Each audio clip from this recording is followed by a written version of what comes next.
So today's topic is, are you worried about tax and estate planning benefits? And in the whole context of investment still, I think the next quote from Susie Orman, which I admire as one of the financial planners of the world, that has done quite well for herself, says, it may take you months or even years, a few years, to build up an adequate emergency savings fund. That's okay. So, yeah, we're not only talking about emergency funds today, but we're talking about building up investments. And today I'm going to talk about an investment vehicle that I think is suitable for a lot of us as on this presentation today. So the current situation or current position for many people is that you might be looking at your investments and you think, wow, if I had to sell out now, I'll be paying a lot of income tax or capital gains tax and things like that. So that's on the one side of the coin. The other side of the coin is that, what's happening about my estate planning? If I die today, obviously it goes into the state, and I might be paying, there'll be a lot of tax on that side. So what can we do? So the ideal situation is to be in a situation where you're more tax efficient, and I'll be talking about it just now. We're ticking all the boxes. We're not paying, we're not avoiding tax. We're just becoming more tax efficient, and that's one side of the coin. And obviously, the other side of the coin, we have a happy family. There's a legacy. You're leaving a happy legacy. So that's where we talk about estate planning. So I think a lot of us on this presentation would like to be in that situation. Just before going on, is it okay with the webcam? It's not buffering or anything like that. Okay, looks okay. Okay, so what am I proposing? How do we get there? So today we're talking about investing in endowments. So a PSG endowment is a type of investment product. It's ideal, what I call a long-term savings vehicle. So it gives you, as an investor, full access to your money, but there are restrictions. There are restrictions. There's a 5-year period. So you're locked in for 5 years. There are obviously some leeway with regard to taking that money out. But when I say a long-term savings vehicle, I understand it's a 5-year period that you're looking into. But the main thing is that you can use this endowment as a vehicle to reduce your tax payable on the investment growth. And it's ideal for investors who pay income tax of more than 30%. If you're on a marginal tax rate of more than 30%, this is the ideal vehicle for you. That's number one, the individual. Secondly, for those people that have family trusts, I have a family trust, this is also a very good vehicle, especially obviously the beneficiaries are natural persons. We'll talk about it a bit later. Okay, so as I said now, it's ideal for investors with a high marginal tax rate, more than 30%. But also I want to clarify something. When I say tax efficient, it doesn't mean that it's tax free. It's important to understand that tax efficient means it's determined by a degree to which the returns on the investment are reduced, okay, as a result of tax. Okay, so regardless who's paying the tax, be it an individual, company, or a trust, okay. So bottom line, when we talk about tax efficient, the less tax, the more tax efficient. Okay, so let's go into more detail. So endowment tax, how are endowments taxed? They talk about the 4-fund approach. They refer to this 4-fund approach, but it's actually a 5-fund approach now after the latest budget. So it's based on what they call the Section 29A of the Income Tax Act, and that determines the income tax taxable, taxable income of the life insurer. Okay, so the life insurer must establish and maintain 5 funds. So PSG obviously will house the endowments within a life fund. So the returns in each fund are taxed at different rates. This is how this 5-fund approach would work. So the life insurance assets must be divided as follows. We talk about the individual policy fund, the company policy fund, the untaxed policy fund, the corporate fund, and then what they introduced now recently was the risk policy holder fund. So we talk about the individual policy fund. This is obviously for individuals, natural persons, and trust if the beneficiaries are natural persons. Number one. Number two, the company policy fund, we refer to a company, a PTY, or the old CC, the company, what the word in CC, a closed corporation. Okay. And then obviously you got things what they call tax exempt entities. There's a whole lot of them. But obviously, because of time constraints, I'm not going to go into all of the details. Remember, the presentation I'll be sending you, there's some hidden slides because of time constraints that I suggest you also go through and then tie it up maybe with the recordings. So when we talk about the tax rates on returns, and I want to highlight mainly because I presume most of us on this presentation today are more the individuals at a company or representing a company or a trust. So the marginal tax rate on interest earned is 30%. Now the inclusion rate was 33 1/3% for individual policies holders. Before the latest budget, they bumped us up. Now remember, the government is looking for additional revenue, but anyway, the inclusion rate has been bumped up from 33 1/3% to 40%. Now 40% of 30% works out to effective tax rate for capital gains tax of 12%. Okay, remember in the past it was roughly about 10%. Now been bumped up a bit higher. In the company's hand, remember, a company pays a 28% tax, and that's been bumped up from 66.6% up to 80%. So the effective tax rate for a company is 22.4%. What's interesting to note from the last budget, interest is exempt in the funds, okay, as well as capital gains. And you'll see in the next slide what I mean by that. So here's a quote from Will Rogers, and I say things change when he refers to the Congress. We can talk about South African budget. The only difference between debt and taxes is that debt doesn't get worse every time Congress meets or every time we have a budget speech. Okay, that's just for I throw that in to make it a bit more lighter. So let's talk about tax benefits for individuals. So a natural person, we've got a marginal tax rate between 18 and 41%. So 40% on that, the most you'll be paying on effective tax rate is 16.4% if you're on a 41% tax rate. We're still paying 15% dividend withholding tax. In your hands, okay, as individuals, still have interest, the exemption from between 23,800 to 34,500, as well as capital gains tax. Capital gains rather 40,000. The first 40,000 of gains is exempt. That's in your hands. But in the fund, you'll see there's no exclusions.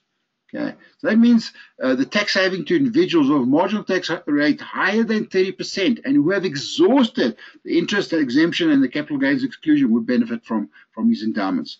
So remember, there's no income tax benefit to individuals of a marginal tax rate of 30% and less.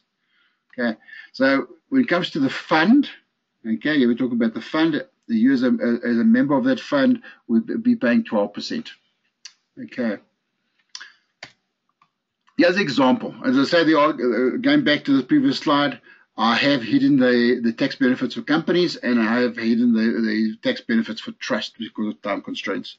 So here's an example of how this would work. If you had to go buy a unit trust as an individual or within an endowment, you'll see the tax benefit. So here we have the Bill Buffett Trust that invests $1 million in PSG Wealth Creator Funds of Funds. Okay, the beneficiaries of the trust are the founder, which is Bill, his wife Melinda, and their 2 children. The value of the investment after 10 years was $3 million. So we're making capital gain of $2 million. The funds are withdrawn by the trust. So as an example of, let me just get my little thing here, my spotlight. So if it was a normal investment fund, okay, so let me just get out the way here. The webcam is bounced up. And I don't know how to get rid of it. It's in my way. Okay. Here we go. Sorry about that. So the investment was $1 million. So the same scenario in both cases. Interest earned is exempt. Okay. So capital gains is $2 million in both situations. But look what happens now from a tax point of view. Within as an individual, CGT payable, the effective tax rate, remember this is as a company, okay, 41, the exclusion rate is 80% on 41%, so they're paying 32% in the trust hands and 12% within the endowment. So in this scenario, 2 million times the effective tax rate, you're going to pay 656,000 Rand. So your net investment after tax is 2,344 Rand. Look at the scenario with within the fund. Okay, you're only paying 12%. 240,000 rand. Look what you get out. Much more. So it's a big impact, big difference. Okay, so that's what I wanted to highlight as an example. So that's the tax.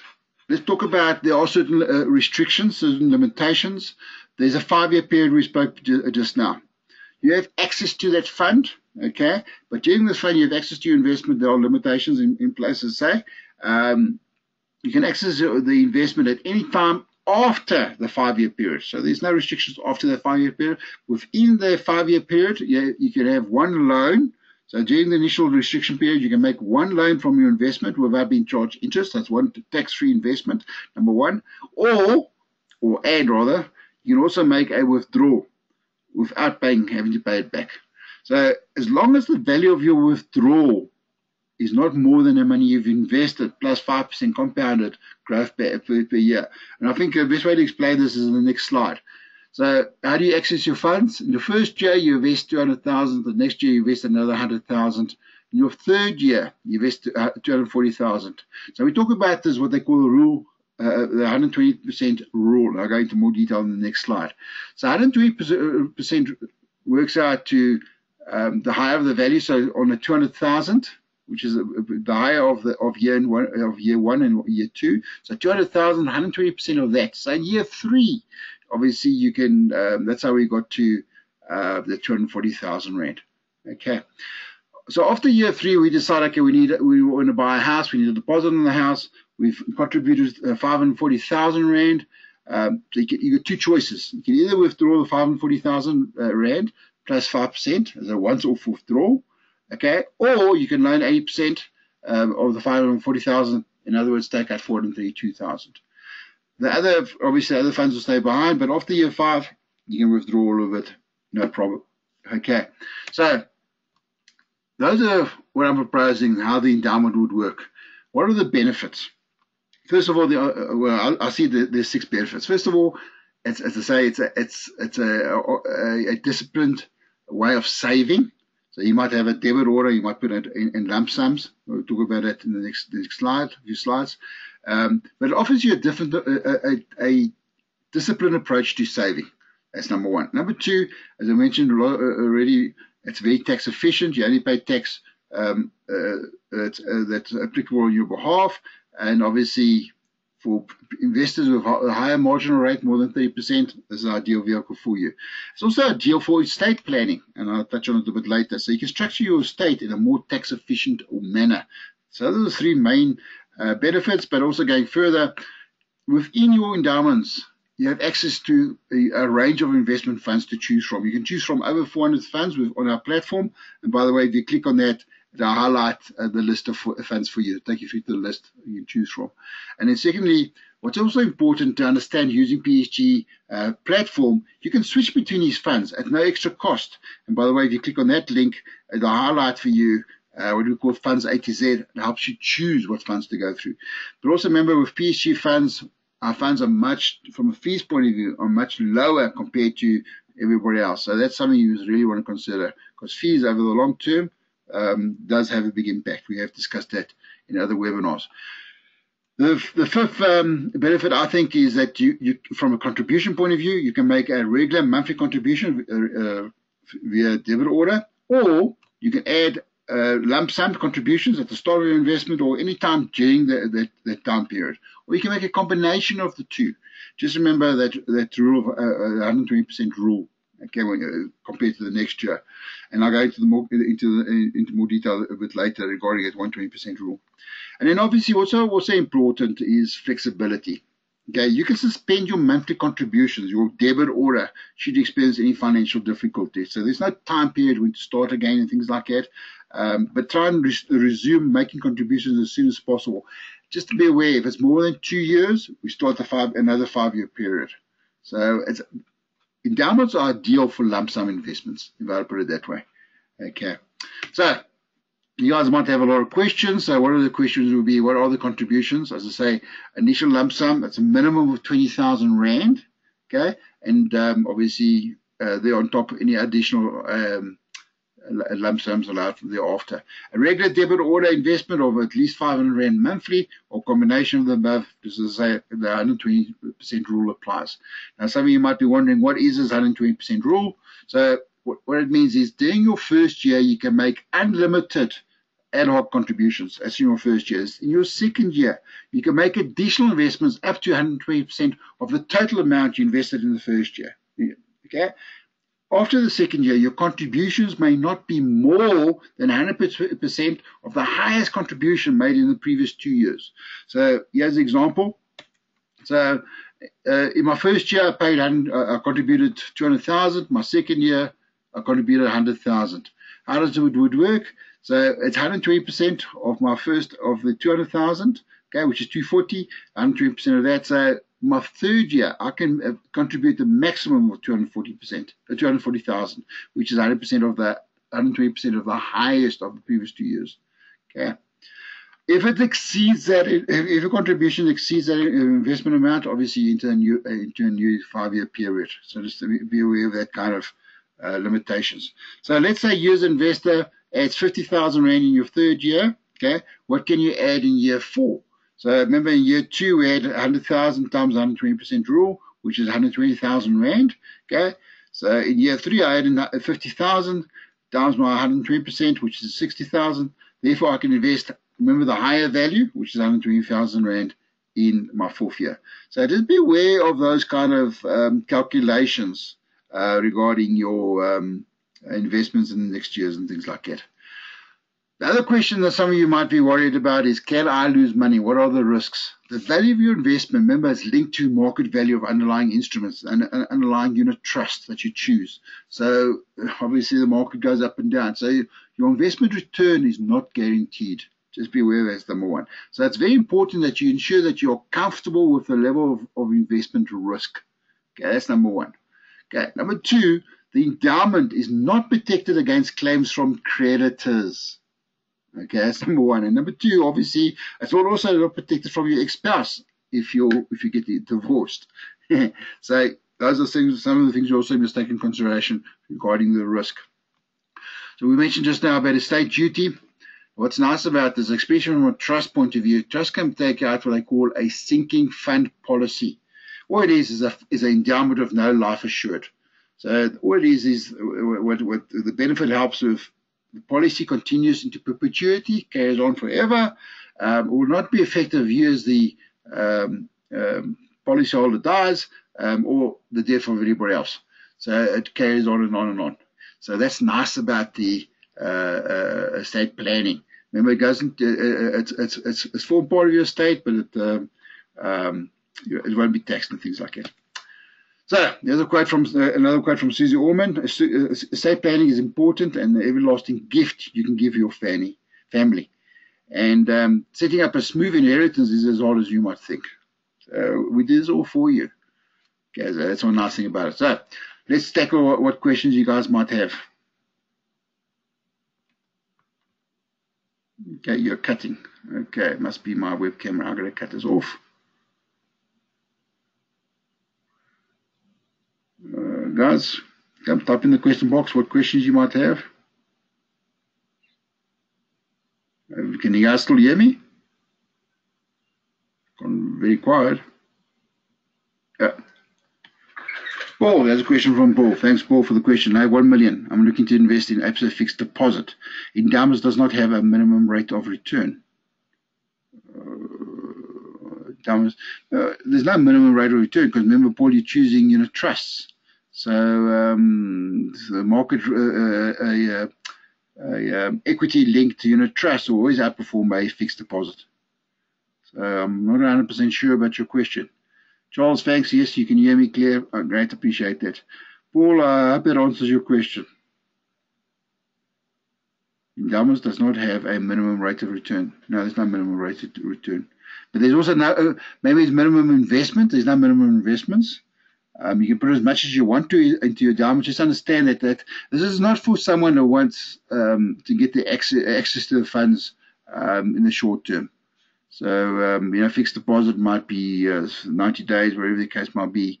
Those things you have to take into consideration. This is more of a, if you had to look at a long-term investment. 5 years. Okay. So Paul answers back 5 years. Yeah. So yeah, it's be a better vehicle for you if you're looking at it that way. I mean, it's also tax efficient. Okay. Are there any other questions?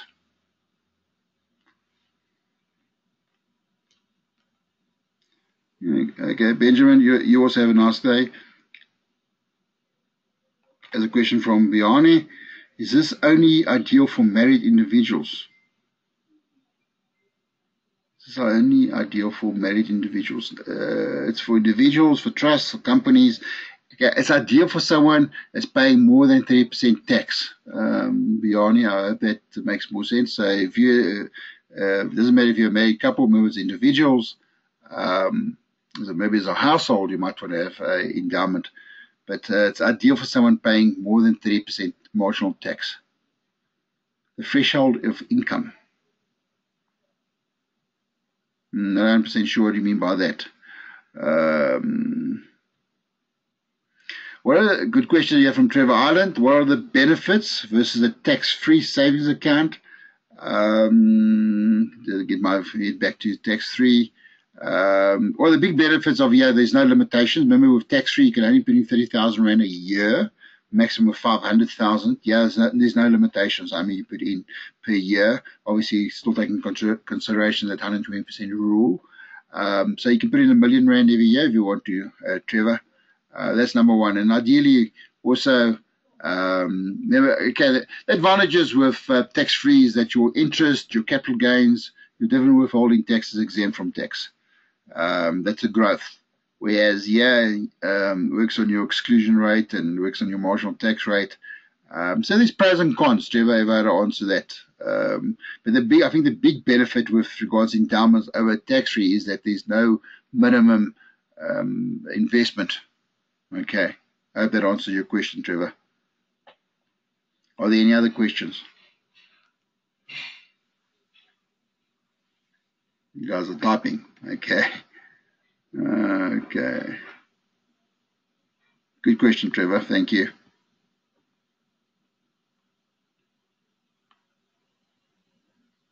Okay, while we're waiting for more questions to come up, let's just wrap it up quickly. So what I want you guys to remember from this presentation, endowments are tax-efficient investment vehicles. So remember also from estate duty, it continues in perpetuity. And remember the underlying funds, you have over 400 funds to choose from. And obviously PSG funds have been performing very well. So maybe consider those also. Remember, they perform well and obviously the costs are much lower. So what are the next step?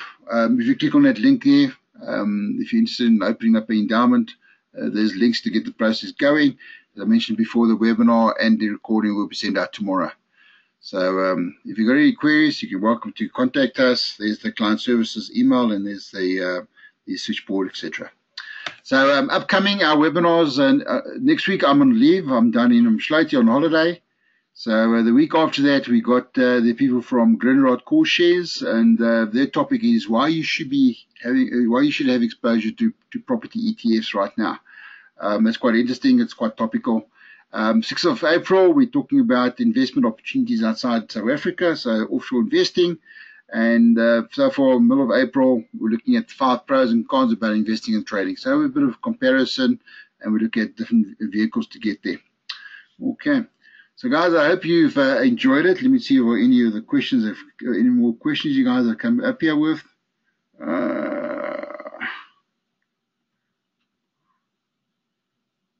Paul, another question from Paul. Do you have an idea of the average growth rate of the 400 funds on average? Paul, not 100% sure. Out of the 400 funds, I would say about usually about 25% of them outperform the benchmark. Benchmark would be the Aussie 40. But difficult one. I suggest you go through that funds A to Z list. You can also go to that little tool we use and then chomp down and go look at each different sector. What are the general funds, and look at the performances over there over the last 6 months, year to 3 years, 5 years, 10 years, etc.